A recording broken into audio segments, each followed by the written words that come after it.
I have a couple of updates for you this morning, or this afternoon. As you know, this morning, the president spoke to President Putin of Russia. They spoke at length, and the president released a statement following that conversation in great detail. I can also confirm that the president just recently got off the phone with President Zelensky of Ukraine. His truth is as follows. I just spoke to President Zelensky of Ukraine. The conversation went very well. He, like President Putin, wants to make peace.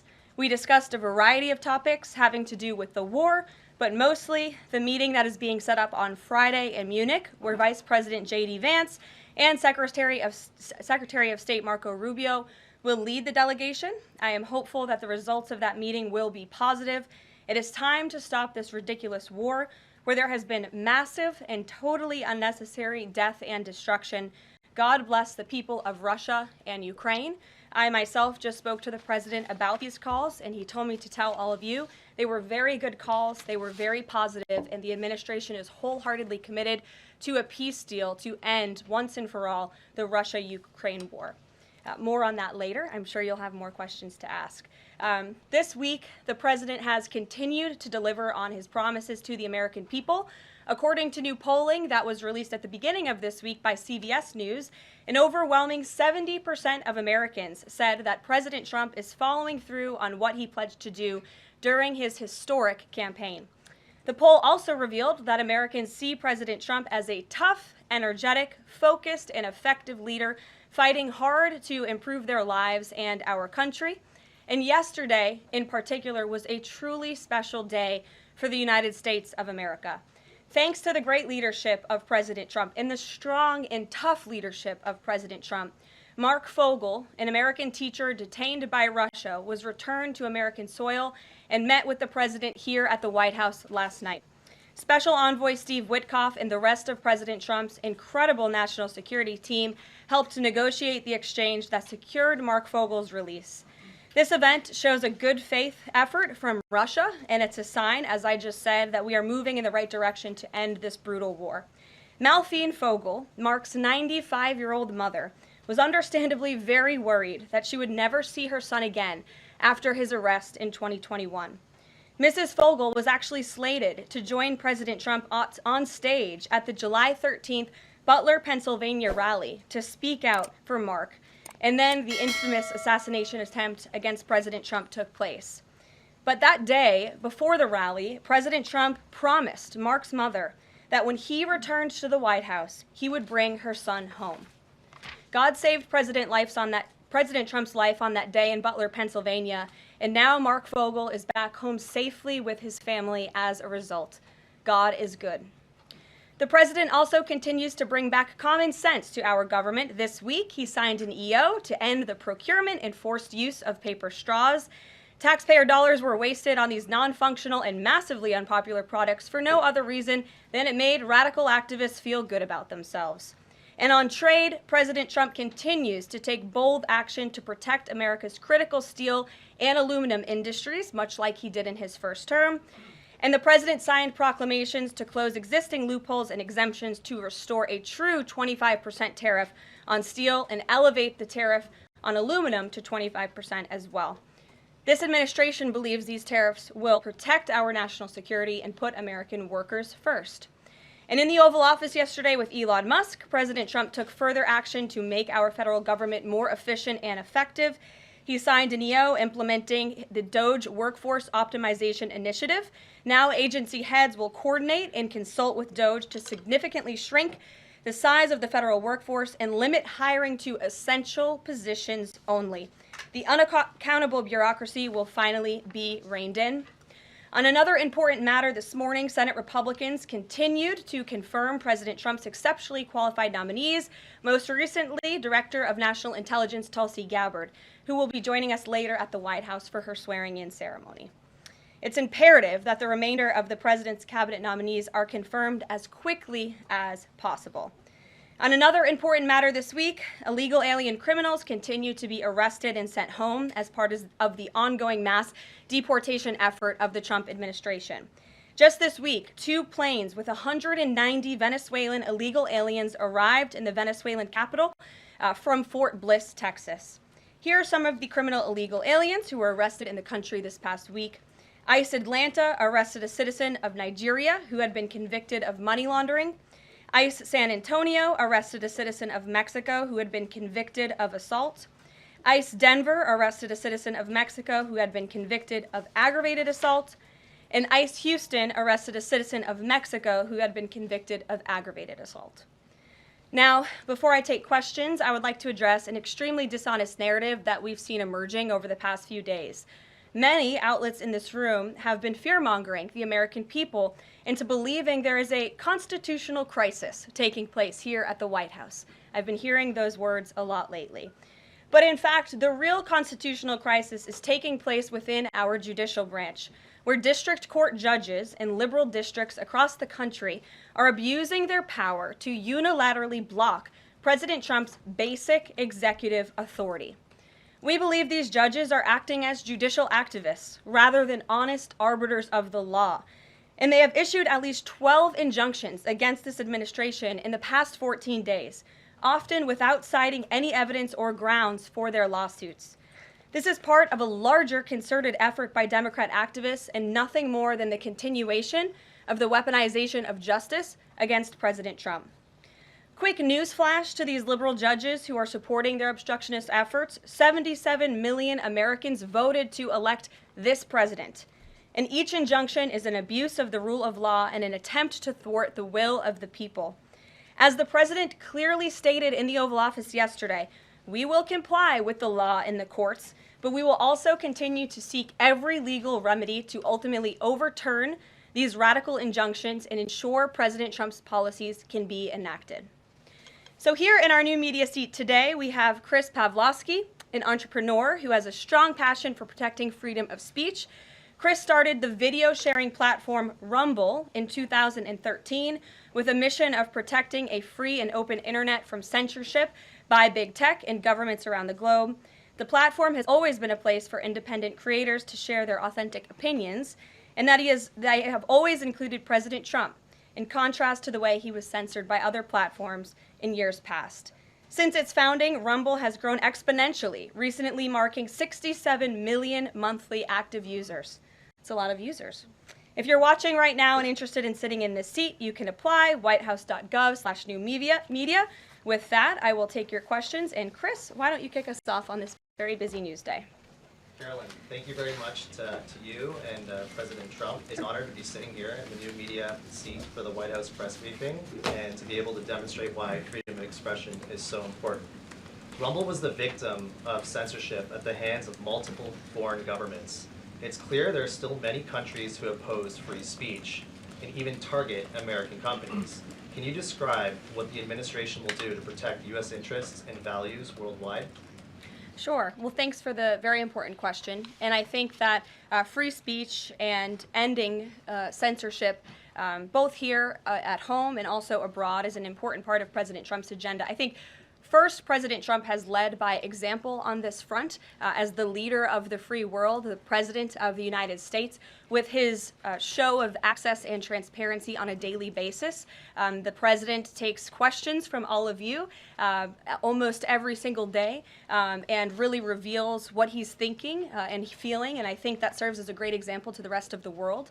As for tangible actions that the president has signed, he did sign an executive order, I believe on day one, certainly within the first week of this administration, to restore free speech and stop government-sponsored censorship here at home.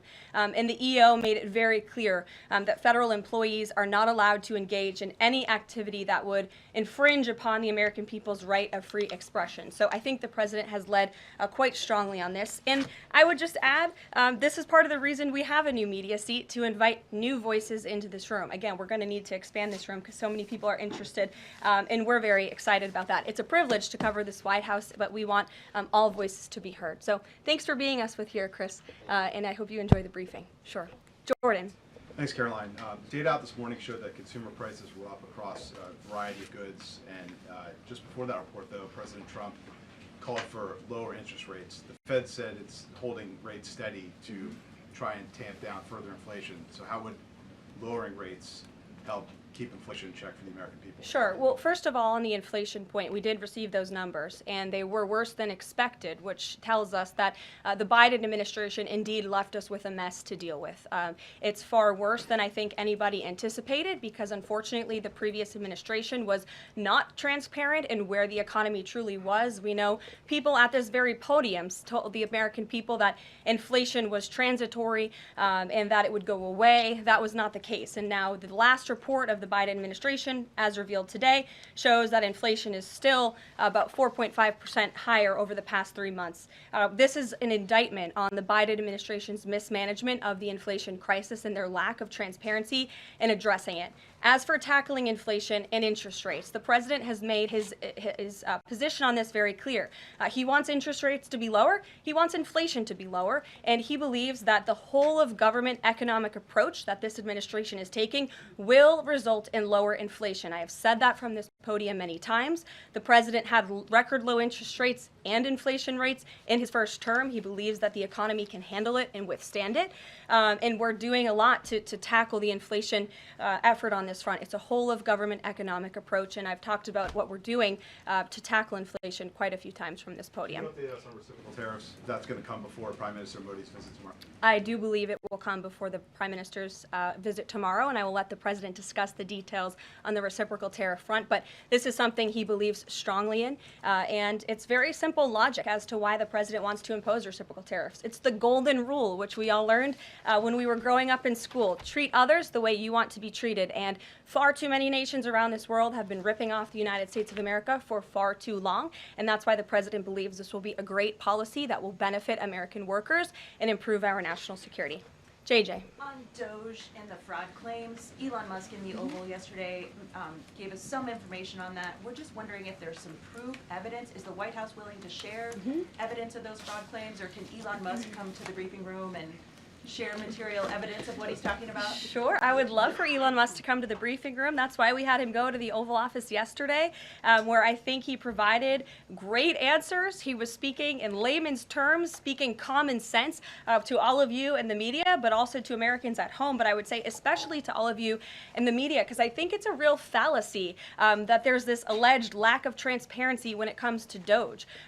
President Trump and Elon Musk have been incredibly transparent on what Doge is doing. There is an X account with the Doge handle. They are tweeting out what they are doing on a daily basis. They have a website where they are posting the receipts of the contracts that they are reviewing and the payments that they have stopped from going out the door. The secretaries of our departments have stopped from going out the door. And I would also say that before it was Elon Musk making our government efficient and accountable, it was some unnamed bureaucrat that none of you knew. Elon Musk is the richest man in the world. He's also now one of the most highly scrutinized men in the world alongside President Trump because of what he's doing and the access that he is allowing. So there's great transparency.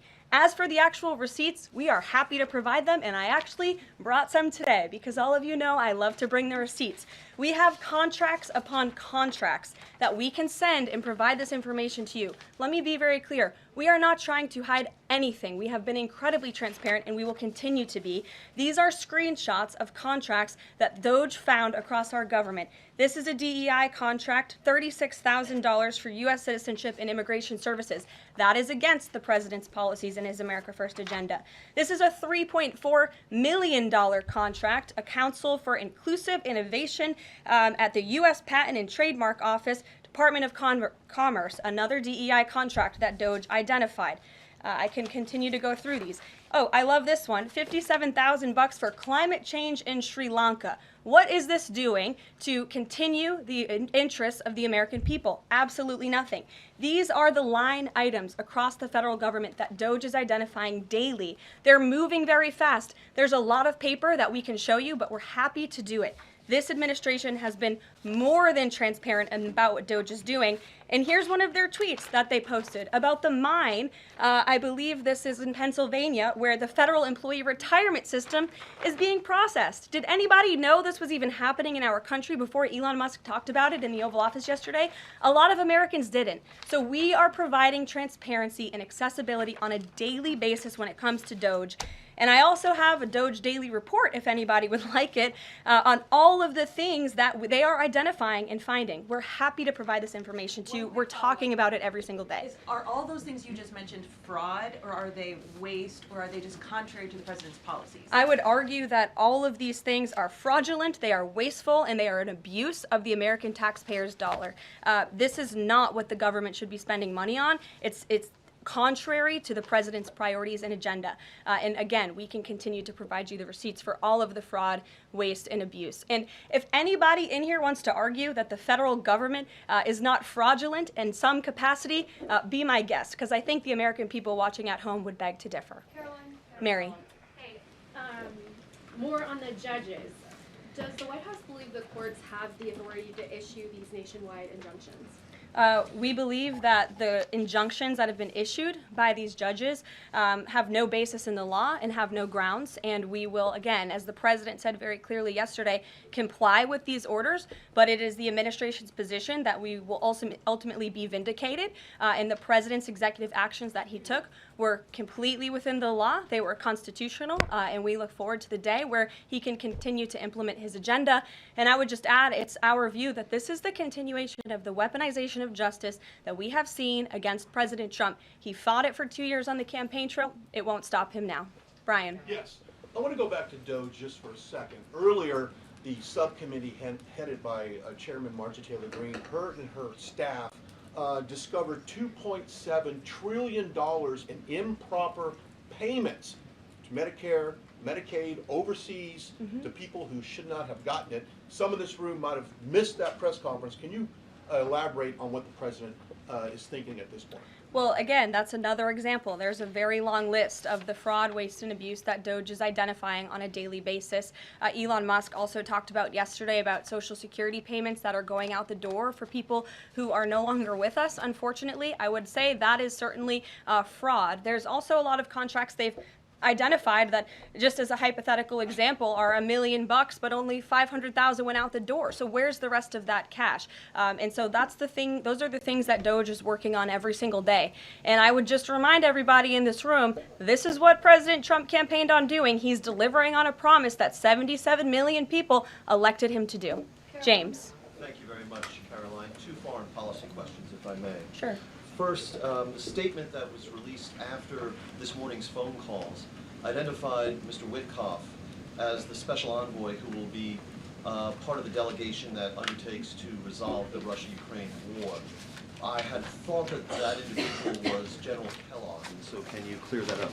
Sure, I'd be happy to. As you mentioned, the president, in his truth, following the phone call with Vladimir Putin, said that he has asked Secretary of State Rubio, the director of the CIA, John Ratcliffe, our national security advisor here at the White House, Michael Watts, and Steve Witkoff to lead the negotiations. As for General Keith Kellogg, he remains a critical part of this team in this effort. He's played a tremendous role in getting the negotiations to this point, and he's very much still part of the Trump administration. The other subject is Iran. I took note of President Trump's comments in his Super Bowl interview with our colleague Brett Baer to the effect that he wants to do a deal with Iran. However, that interview appeared after the supreme leader of Iran, the Ayatollah Ali Khamenei, had already ruled out any additional negotiations with the United States. So kind of a two-part question. A, what gives the president any confidence that Iran will come to the table? And B, more fundamentally, why is the president interested in doing a deal with Iran instead of doing everything he can, perhaps short of U.S. military intervention, to try and hasten the end of what many of his own supporters regard as an evil regime? Well, the president has made it very clear that he will never allow Iran to have nuclear capabilities. That is a red line that he has drawn, and he will not allow that to happen. But you asked why President Trump wants to make a deal. I would remind you, he's the master of the art of the deal. He is America's deal maker in chief. He leads from a position of securing peace through strength. And I think time and time again already, in just 4 weeks, we have seen the president being able to negotiate successful deals with our partners, our adversaries all around this world. You know, the release of Mark Fogel just last night is something that I think speaks to the president's deal-making ability. This is something that the Biden administration allegedly tried to do for 3.5 years. I think you all should go back and ask some of those Biden administration officials what they even tried to do and why weren't they successful, because for 3.5 years Mark Fogel sat in a Russian prison and it took President Trump 3 weeks to get him back on American soil. There's nobody better at making deals than Donald Trump. Phil Wegman. Thank you. Two foreign policy questions. Ukrainian President Zelensky has said after the war that he wants NATO membership or nuclear weapons. We heard Defense Secretary Hegseth say that NATO membership was unrealistic. What's the president's view on the other option, on a nuclear Ukraine? I have not talked to President Trump about Ukraine's NATO membership or their nuclear capabilities. I would leave it to him to discuss.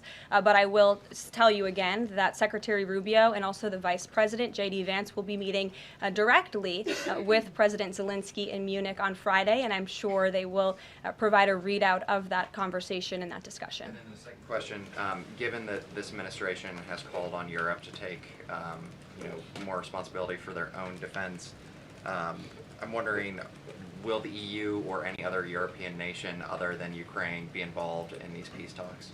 I don't have any European nations who are involved currently to read out for you.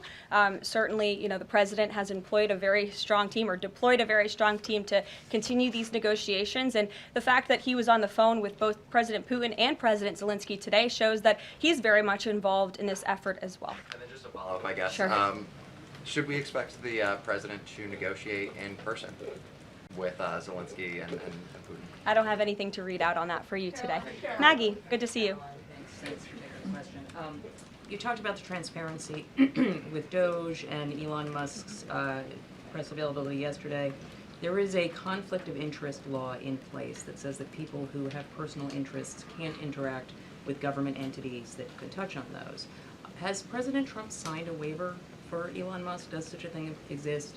If it does, will you guys release it in the interest of transparency that he's committed to? I have not seen the law that you are referring to. What I can tell you is that Elon Musk, as I've confirmed before, is a special government employee. He is filing the proper financial disclosure, and he is complying with all applicable federal laws. As you also heard, Elon address this directly yesterday in the alleged conflict of interest, and he said everything he's doing is very public, and if you all perceive a conflict of interest, you're welcome to bring that up. And as the president said, if he feels like Elon is engaging in something that's a conflict of interest, he will tell Elon not to do that. And Elon also said yesterday that before he moves forward with anything, he consults with the President of the United States. So we're very confident with the ethics and the guardrails that have been put in place here. Caitlin. Thanks, Caroline. I have a few things for you, but on the commitment by President Trump, he said that he and President Putin agreed to visit each other's respective nations.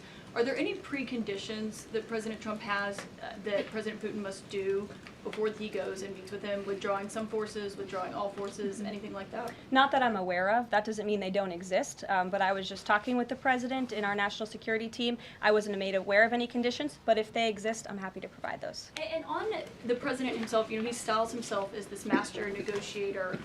He is now deploying these negotiations, saying that they start immediately. We did hear from the Defense Secretary, Pete Hegseth, though, today saying that NATO membership is not realistic for Ukraine and neither is returning to pre-2014 borders. Aren't they giving away bargaining chips before these negotiations have even started? Again, I haven't talked to the president about Ukraine's NATO membership, and he appointed several individuals to negotiate on his behalf. He's directly involved in these negotiations as well, and I'm sure if you ask him that question in the near future, when you're able to, he'll give you an answer. I just don't want to get ahead of him on it. And final thing for you, which White House official made the decision to bar the AP reporter from the Oval Office and the diplomatic reception room last night? Well, first of all, let me just set the record straight. It is a privilege to cover this White House. It's a privilege to be the White House press secretary. And nobody has the right to go into the Oval Office and ask the President of the United States questions. That's an invitation that is given. And there are hundreds of outlets on this campus, many of you in this room who don't have the privilege of being part of that pool every single day and getting to ask the President questions. We reserve the right to decide who gets to go into the Oval Oval Office, and you all have credentials to be here, including the Associated Press, who is in this briefing room today. But isn't it retaliatory in nature is the argument, because the reason that the AP was barred, which they said was because they're not using the phrase Gulf of America, they're using Gulf of Mexico in line with their standards. And so the question here is this setting a precedent that this White House will retaliate against reporters who don't use the language that you guys believe reporters should use? And how does that align with the First Amendment commitment that you were just talking about? I was very upfront in my briefing on day one that if we feel that there are lies being pushed by outlets in this room, we are going to hold those lies accountable. And it is a fact that the body of water off the coast of Louisiana is called the Gulf of America. And I'm not sure why news outlets don't want to call it that, but that is what it is. The Secretary of Interior has made that the official designation in the Geographical Identification Name Server. And Apple has recognized that, Google has recognized that, pretty much every other outlet in this room has recognized that body of water as the Gulf of America, and it's very important to this administration that we get that right, not just for people here at home, but also for the rest of the world. Sure. Thank you, Karoline. The prisoner exchange with Russia coming at the same time as the president is now announcing negotiations to end the war in Ukraine. The timing of that is hard to ignore. Was Ukraine discussed as part of this prisoner swap? I was not involved in those discussions, so I can't comment on whether that came up or not. What I can say is that this was a very good deal for the United States of America and for the rest of the world. As you know, we have confirmed that the Russian who will be returning home very soon, Alexander Vinnik, was a non-violent crypto criminal, and as part of this exchange, he has forfeited more than $100 million that he obtained in that illegal crime. And in exchange, of course, we got Mark Fogel, who is a middle school teacher who kissed the American soil, but kissed the ground last night when he returned to the United States of America. It was a great deal and a great day for our country, and I think everybody, regardless of political affiliation, agrees with that. And was Russia made aware ahead of time of the parameters that the administration and Secretary Hegseth was going to be announcing today? The NATO perimeters? Yes. I'm not sure. You'd have to ask Secretary Hegseth and the Defense Department on that, since he announced them. Jackie. Thank you, Caroline.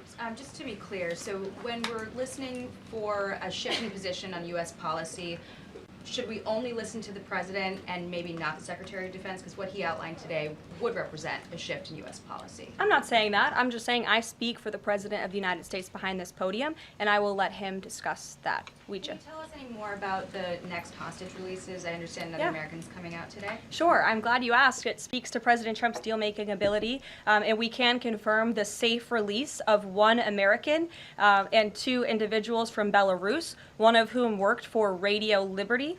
Out of respect for the privacy of these individuals, their request, we have no further details to announce on their identities, but we can confirm that one American was released today, and it's a remarkable victory on the heels of Mark Fogel returning to America last night. Anything on who the U.S. might be releasing in exchange? I don't have details on that at this moment.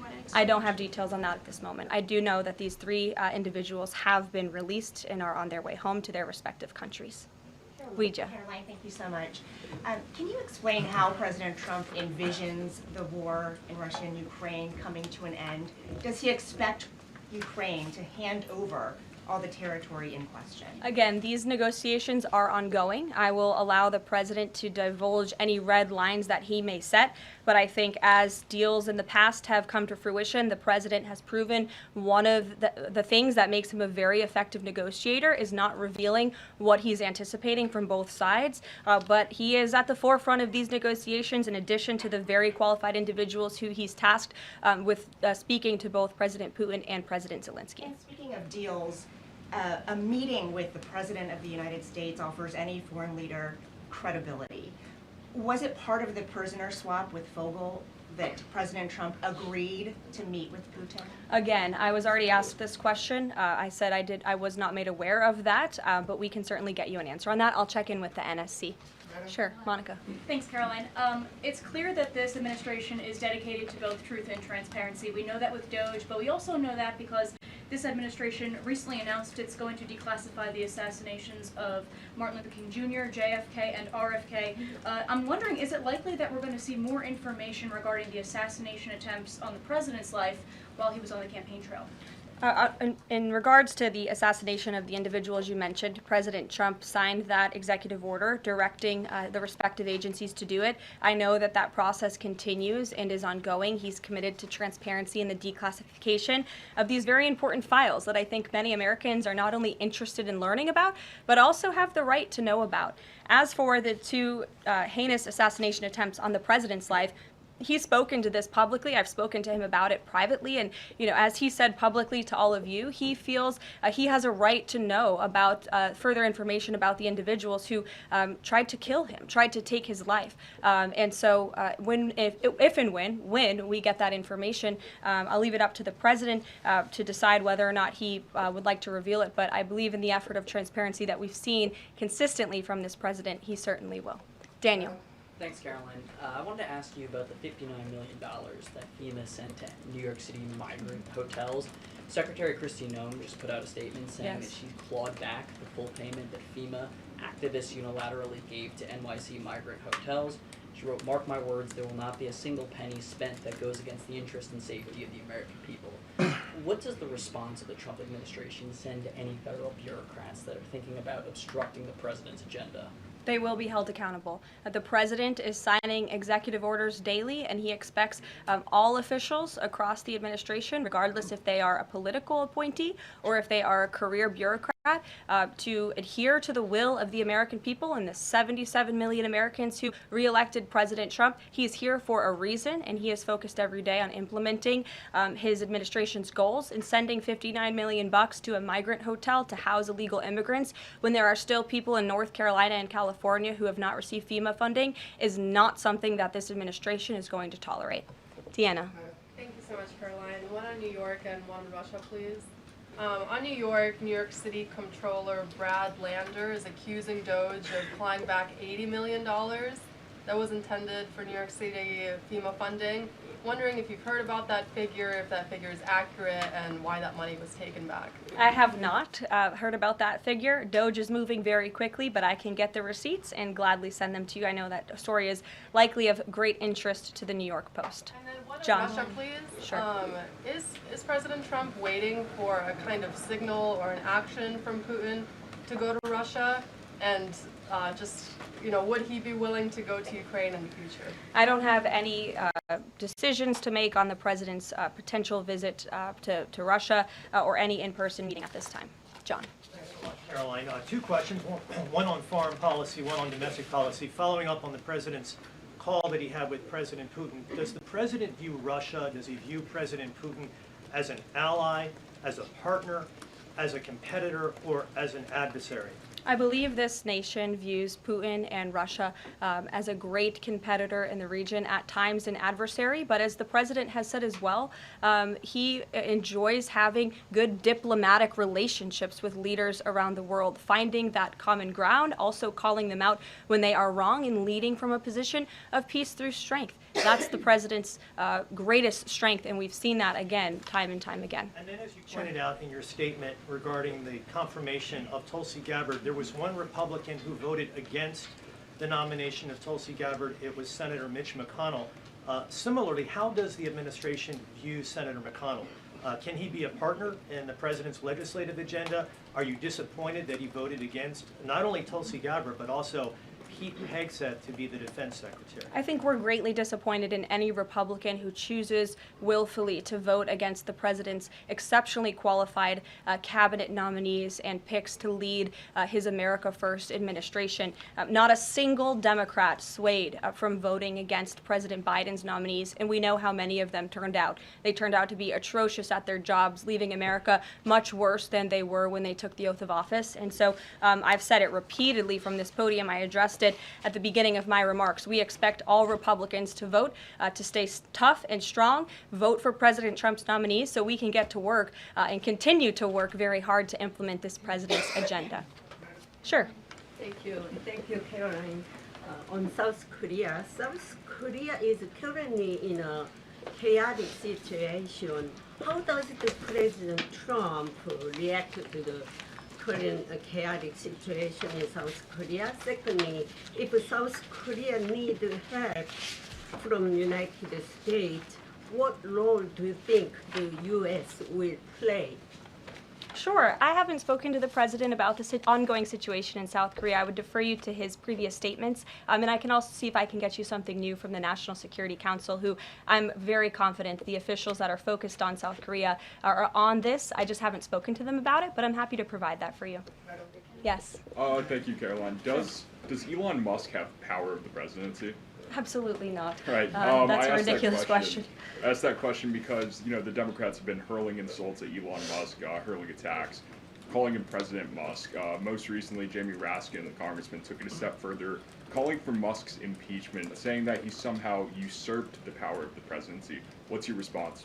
It's utterly ridiculous. Elon Musk addressed this in the Oval Office yesterday. The president addressed it as well. Elon Musk is serving at the pleasure of the president, just like everybody else on this team. He takes directives directly from the president of the United States. And I think some of the comments that you referred to are nothing more than a failed attempt from the media and from Democrats to try to sow division in this White House. We saw them do it in the first term. We're not going to let them do it in the second term. This is a unified team who is working at the pleasure of the president to do what's right for the American people. I have one more quick housekeeping note before I leave you all today. The president wanted me to share with all of you that he had a wonderful meeting with King Abdullah of Jordan yesterday. They discussed many things, including the Gaza Strip and its future at great length. The king would much prefer that the Palestinians stay in place, with the additional land to be used for new development, which would greatly create jobs at levels never seen before. But the president feels it would be much better and more majestic if these Palestinians could be moved to safer areas. I would just add to that the president remains wholeheartedly committed to seeing peace in the Middle East, and our Arab partners in the region have been tasked with coming up with a peace plan to present to the president. That is ongoing. King Abdullah mentioned that yesterday. He also committed to accepting 2,000 sick children from the Gaza Strip, which the president called a beautiful gesture. So the administration continues to work with our Arab partners in the region. We stand closely with our ally Israel, and the president has presented this big, new, bold idea to secure peace in the Middle East, and he is not going to waver from that. And we look forward to seeing that goal of this administration achieved as well. Thank you very much, everybody, and we'll see you very soon. Have a great day.